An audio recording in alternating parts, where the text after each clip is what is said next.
Well, Prince Harry versus the Mirror got off to a dud of a start today, if you will, with the royal being a no-show at a court in London.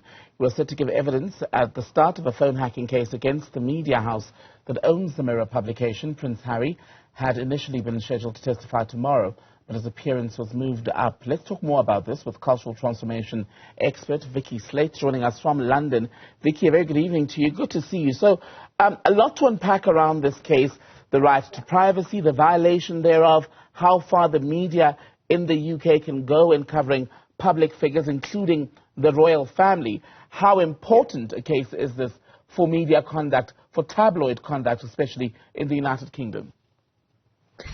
Well, thank you. Nice to speak to you this evening. So this isn't about money for Prince Harry.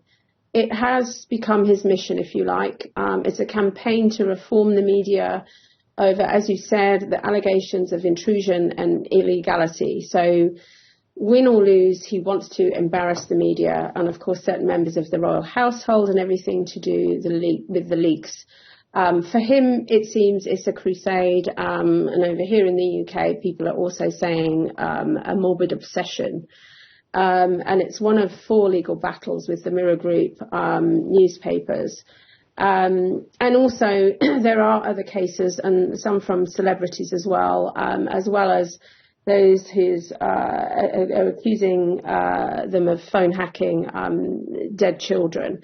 So actually, this is kind of, if you like, he's seeing this as setting the way for them. But what's happened today, as I'm sure you've seen, is he did not turn up for court today because he had to fly over after his daughter's 2-year, it's her 2nd birthday. But really, is it a good idea to anger the judge on something he had a year to plan for? Appreciate it's his daughter's birthday, but they could have had it the day before. She's 2, she won't remember it. But how on earth can he expect to be taken seriously when he's not coming to his own court case, which he is saying, himself is saying it is his mission? So here in the UK, it's coming across, and this is how the press are reporting it, as arrogant and entitled. And when David Sherborne, his barrister, said today, he's under a different kind of category because he had to travel and it was his daughter's birthday. When we do jury service here in the UK, you have to miss weddings. You have to miss all of these family and life experiences if you have to do jury service. And this, to be honest, is make or break for Harry.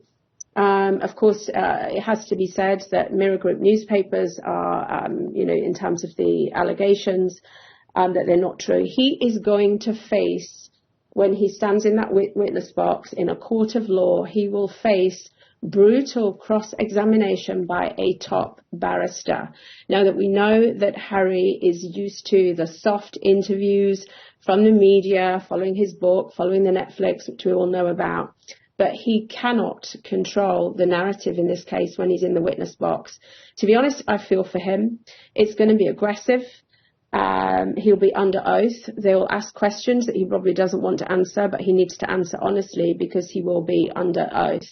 And although he doesn't stand alone, and he has a whole raft of celebrities who are there bringing, as I said, the other legal cases against the newspapers, but he won't have his family there.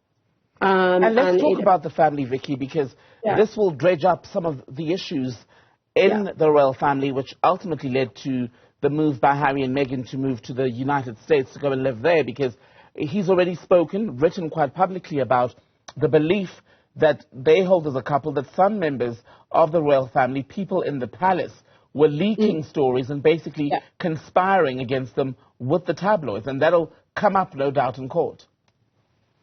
It will indeed. And I think that's why it's going to be embarrassing for the palace. I mean, if you look at, Prince Harry's relationship with his brother, then, that suffered mistrust back in, I think it was as early as 2003 because of articles published by the Mirror publisher. And that actually is what the court has heard today.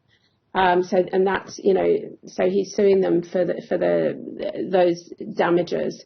But the thing is, what they're saying is that the publisher position is that there's simply no evidence, and normally you have to bring these cases within 6 years. So what they're also looking into is, has he known that has he been told that his phone was hacked, and all the other allegations only recently, because the 6 years is actually up. The barrister said that the records used in the Duke's claim simply do not stand up. So it's embarrassing for the palace. You're right, Harry has spoken out very, very publicly about the leaks, and this is leaks all the way through to all of the things that were talked about in the documentary and in the biography, the Spare, in terms of how the information is leaked and goes against them, and that he feels he's not being protected. So all of this he's going to have to answer. And he's the first royal, as you know, since I think it's 1861 to actually go into the witness box. So this is, it's making history. And it's a big risk. It's a big risk of exposure. If he wins, fantastic. But if he doesn't, then the exposure and the financial loss is great. Is great for him. And what about attitudes to the media? I mean, we know, excuse me, Vicky, in the UK that at this point you're either pro Harry and Meghan or pro the palace, for many people, that is. But what is the attitude towards the British media and the tabloids in particular? Do people feel they've gone too far? Because we remember how Harry's mother, Princess Diana, died.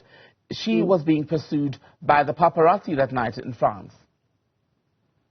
Yeah, and I think, and also what's being said and what's being thought about is, and what happened with Diana is very sad, and we've talked about this before, where, he's had to live with this. In terms of the attitude to the media, the phone hacking, there's a lot going on around that, especially when it comes to Princess Diana, and also particularly where other people have had their dead children's phones hacked. So the attitude from the British public to the media is not great on that. But however, when looking at Harry and Meghan in this, if we're talking about this particular case, is the entitlement. We just want them to just, if they're going to live in the US, they've got their 16 bathrooms, and this is what's coming out a lot. Go be happy with your family. He's obviously mentally damaged by this, and can get the help that he needs. And so that's the attitude. The attitude from the British public is, we have got a cost of living crisis going on right now. So please go back to your house with your 16 bedrooms and just live your life with your beautiful family. And that's the opinion. Vicky Sleight, good to speak to you. Thank you so much for your time tonight.